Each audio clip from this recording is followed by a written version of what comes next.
So you might be wondering why critical social justice activists always use the word folks to describe people. Brown folks, black folks, white folks, queer folks. Well, my name is James Lindsay. I'm from Discourses.com, and I'm writing an encyclopedia called Translations from the Wokish there on the website, and I'm going to break it down for you.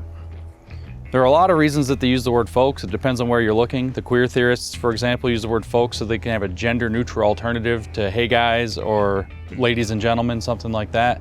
But there's a deeper reason as well, and you see that especially in critical race theory. Critical race theory looks back to a black scholar from the very early 20th century, late 19th century, named W.E.B. Du Bois.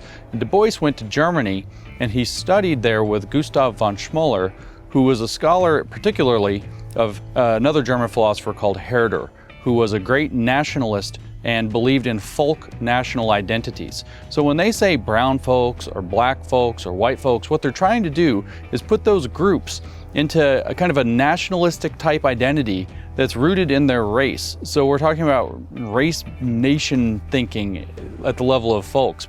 And then it just kind of meshes into that whole, let's have a gender neutral version. So it's really the same kind of thinking that led to, you know, the folkish with the V in German thought of Germany, leading especially up to the 1930s and the disaster going forward from there. What was it there?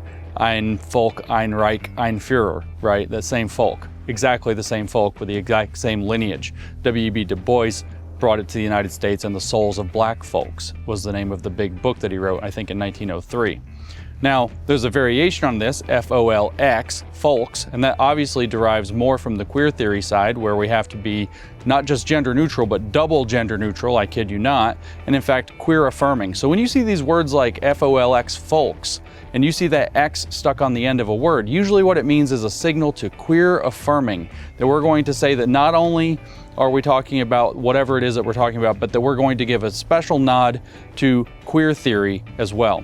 And if you want to understand more about folks and folks, you can go to newdiscourses.com, Translations from the Wokish, and check it out.